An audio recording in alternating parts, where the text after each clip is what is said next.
উচ্চতৰ মাধ্যমিক প্ৰথম বৰ্ষৰ ছাত্ৰ ছাত্ৰীসকল, মই দেৱজিৎ বৰুৱাই তোমালোকক ভূগোল বিষয়লৈ স্বাগতম জনাইছোঁ। এতিয়া আমি আমাৰ পাঠ্যপুথিৰ দ্বিতীয় ইউনিটৰ দ্য আৰ্ট নামৰ পাঠটোৰ লগত সংলগ্ন দ্বিতীয় অংশ হৈছে অৰিজিন অৱ দ্য আৰ্ট, পৃথিৱীৰ প্ৰাথমিক অৱস্থা বা পৃথিৱীৰ সৃষ্টি, সেই সম্পৰ্কে কিছু কথা জানিব লাগিব। এই পাঠটোত আমি পৃথিৱীৰ উৎপত্তি সম্পৰ্কে কিছু কথা আলোচনা কৰিম। পৃথিৱীৰ উৎপত্তি কেনেকৈ হ'ল, সেই সম্পৰ্কে কি কি মতবাদ আছে, সেই কথাবিলাকো এই পাঠটোৰ লগত সংলগ্ন কৰা হৈছে।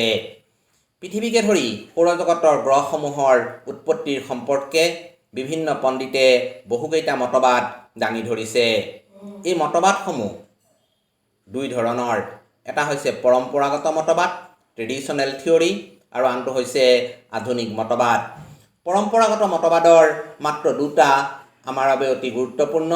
সেইকেইটা হৈছে নীহাৰিকাবাদ, নেবুলা হাইপথেচিছ, আৰু দ্বিতীয়টো হৈছে জোৱাৰবাদ তত্ত্ব, টাইডেল হাইপথেচিছ।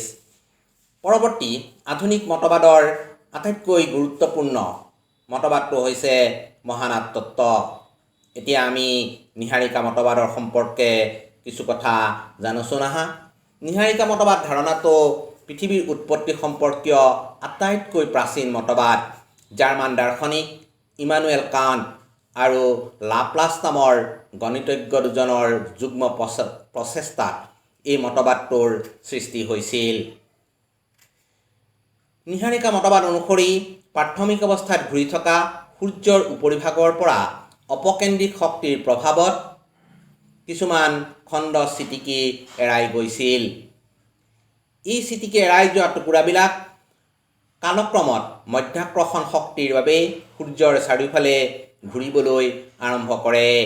এনেদৰে ঘূৰি ঘূৰি এইবিলাক গোলাকাৰ হয় আৰু উপৰিভাগ কঠিন অৱস্থাপ্ৰাপ্ত হৈ বৰ্তমানৰ গ্ৰহসমূহলৈ পৰিণত হয়। এই চিত্ৰত আমি কেনেকৈ সেই সূৰ্য বা ডাঙৰ বাষ্পপিণ্ডটোৰ পৰা অংশবিলাক ছিটিকি আহিছিল আৰু গ্ৰহসমূহৰ সৃষ্টি হৈছিল, সেই সম্পৰ্কে চিত্ৰসহ উপস্থাপন কৰিছোঁ। তলৰ চিত্ৰটোত সূৰ্যৰ পৰা ছিটিকি অহাৰ প্ৰক্ৰিয়া দেখুওৱা হৈছে। এতিয়া আমি এটা কথা জানিব লাগিব, নীহাৰিকা কি? নীহাৰিকা হ'ল কিছুমান ক্ষুদ্ৰাতি ক্ষুদ্ৰ বাষ্পযুক্ত তৰাৰ সমষ্টি।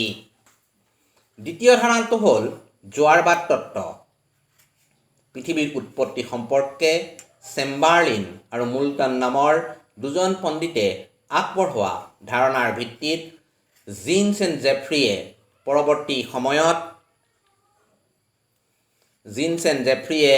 পৰৱৰ্তী সময়ত জোৱাৰ মতবাদ উপস্থাপন কৰে। এই ধাৰণা অনুসৰি বিশ্ব ব্ৰহ্মাণ্ডৰ আদিম অৱস্থাত সূৰ্যৰ কাষেৰে সূৰ্যতকৈও ডাঙৰ এটা জ্যোতিষ্ক পাৰ হৈ গৈছিল। এই জ্যোতিষ্কৰ আকৰ্ষণৰ ফলত সূৰ্যতকৈ অধিক হোৱাৰ বাবেই সৌৰপৃষ্ঠৰ কিছু কিছু অংশ জ্যোতিষ্কটোৰ ফালে এৰাই গতি কৰিছিল, আৰু সেই জ্যোতিষ্কটো আঁতৰি যোৱাৰ ফলত সেইবিলাকে ডাঙৰ বাষ্পপিণ্ড অৰ্থাৎ সূৰ্যক প্ৰদক্ষিণ কৰিবলৈ আৰম্ভ কৰে।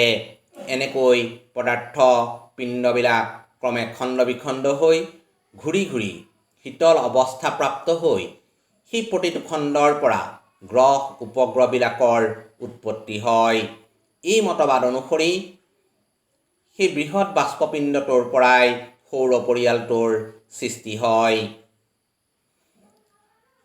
পৰৱৰ্তী আটাইতকৈ গ্ৰহণযোগ্য মতবাদটো আমি আলোচনা কৰিম।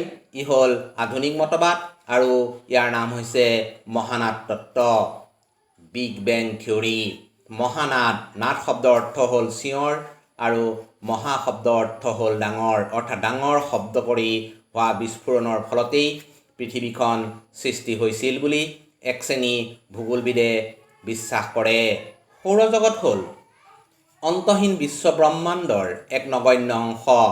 এই ধাৰণা অনুসৰি সৌৰজগত আৰু বিশ্ব ব্ৰহ্মাণ্ড একে প্ৰক্ৰিয়াৰে সৃষ্টি হৈছিল। 1929 চনত এডুইন হাবেল নামৰ পদাৰ্থ বিজ্ঞানীজনে বিশ্ব ব্ৰহ্মাণ্ডৰ নক্ষত্ৰপুঞ্জৰ পৰা সৃষ্টি হোৱা পোহৰ ৰশ্মি অধ্যয়ন কৰি এই ধাৰণাটো উপস্থাপন কৰিছিল। পদাৰ্থ বিজ্ঞানৰ ধাৰণা অনুসৰি প্ৰকৃতি জগতত পদাৰ্থ আৰু শক্তিৰ বিনাশ নাই। পদাৰ্থ বা শক্তিসমূহ দীৰ্ঘকাল জুৰি অপৰিৱৰ্তিত অৱস্থাতো থাকিব নোৱাৰে আৰু বিশ্ব ব্ৰহ্মাণ্ডৰ প্ৰতিটো পদাৰ্থৰ সমষ্টি মহাকৰ্ষণৰ দ্বাৰা সকলো সময়তেই প্ৰভাৱিত হৈ থাকে। এইখিনিতে আমি জিন্স আৰু জেফ্ৰিৰ দুখন আলোকচিত্ৰ তোমালোকে জানিবৰ বাবে উপস্থাপন কৰিছোঁ। লগত আমি উপস্থাপন কৰিছোঁ জোৱাৰ মতবাদৰ এটা চিত্ৰ। মহানাদ তত্ত্ব অনুসৰি বিশ্ব ব্ৰহ্মাণ্ডৰ প্ৰতিটো অংশ পদাৰ্থ কণাৰে গঠিত। সময়ৰ গতিত স্বাভাৱিকভাৱে পদাৰ্থ কণাৰ অৱস্থানৰ পৰিৱৰ্তন ঘটে। প্ৰাৰম্ভিক অৱস্থাত বিশ্ব ব্ৰহ্মাণ্ডৰ সকলো পদাৰ্থ বাষ্পীয় অৱস্থাত আছিল আৰু প্ৰতিটো অংশই আছিল অসীম তাপৰ অধিকাৰী। বিশ্ব ব্ৰহ্মাণ্ডৰ কোনো এক নিৰ্দিষ্ট সময়ত চৰম সংকুচিত অৱস্থাৰ সৃষ্টি হয়। এই প্ৰক্ৰিয়াক মহাসংকোচন বুলি কোৱা হয়। মহাসংকোচনৰ ফলস্বৰূপে আদিম বাষ্পপিণ্ডটোত এক প্ৰচণ্ড সম্প্ৰসাৰণ বিস্ফোৰণ কাৰ্যৰ দ্বাৰা আৰম্ভ হয়। এই বিস্ফোৰণ বা সম্প্ৰসাৰণক মহানাদ বিস্ফোৰণ বুলি কোৱা হয়। মহানাদ বিস্ফোৰণৰ ফলত বাষ্পপিণ্ডৰ প্ৰতিটো অংশ সংকোচনৰ ধৰ্ম এৰি সম্প্ৰসাৰণৰ প্ৰক্ৰিয়া গ্ৰহণ কৰে আৰু আনুমানিক 1370 কোটি বছৰৰ পূৰ্বে মহানাদ বিস্ফোৰণ আৰম্ভ হয়।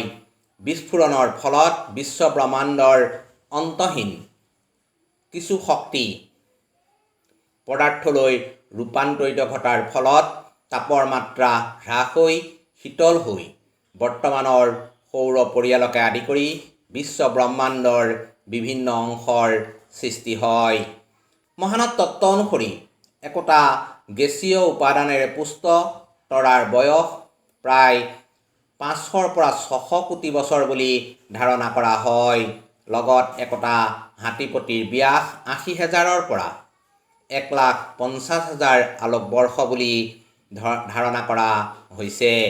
মহানাদ তত্ত্ব অনুসৰি মহাকৰ্ষণ বলৰ প্ৰভাৱত সূৰ্য, পৃথিৱী আদি বিশ্ব ব্ৰহ্মাণ্ডৰ প্ৰতিটো অৱয়ব ঘূৰণীয়া আকৃতি হোৱাৰ লগে লগে প্ৰতিটোৱে একোটা সুনিৰ্দিষ্ট কক্ষপথত অগ্ৰসৰ হয়। এই কেইটা ধাৰণাৰ ওপৰত ভিত্তি কৰি আমি সৌৰজগত বা বিশ্ব ব্ৰহ্মাণ্ড কেনেধৰণে সৃষ্টি হ'ল তাৰ কিছু ধাৰণা গ্ৰহণ কৰিব পাৰিলোঁ। মূলতঃ মহাবিস্ফোৰণৰ ফলত এটা বৃহৎ বাষ্পপিণ্ডৰ পৰা তাৰ বাষ্পবিলাক আঁতৰি আহি লাহে লাহে শীতল হৈ ঘূৰি ঘূৰি ওপৰৰ অংশটো কঠিন অৱস্থা প্ৰাপ্ত হয় আৰু বৰ্তমানৰ সৌৰ পৰিয়ালকে আদি কৰি বিশ্ব ব্ৰহ্মাণ্ডৰ বিভিন্ন অংশৰ সৃষ্টি কৰে বুলি আধুনিক ভূবিজ্ঞানীসকলে মানি লৈছে। পৰৱৰ্তী আমি বিগ বেং বা মহানাদ সম্পৰ্কীয় এটা ধাৰণা ইংৰাজীত তোমালোকলৈ আগবঢ়াইছোঁ। ইয়াৰ পিছতে আমি মহানাদ তত্ত্বৰ দ্বাৰা কেনেকৈ আমাৰ পৃথিৱীত জীৱৰ আৱিৰ্ভাৱ হ'ল তাক চিত্ৰ সহকাৰে তোমালোকলৈ আগবঢ়াই দিয়া হৈছে। তোমালোকে ইয়াৰ লগত সংগতি ৰাখি অন্যান্য পাঠ্যপুথি অধ্যয়ন কৰিবা আৰু পৃথিৱীৰ সৃষ্টিৰ ৰহস্য অনুধাৱন কৰিবলৈ সক্ষম হ'বা। পুনৰ সকলোকে মৰম জনাই আজিৰ মোৰ পাঠ মই ইমানতে সামৰণি মাৰিছোঁ। সকলোকে ধন্যবাদ জনাইছোঁ।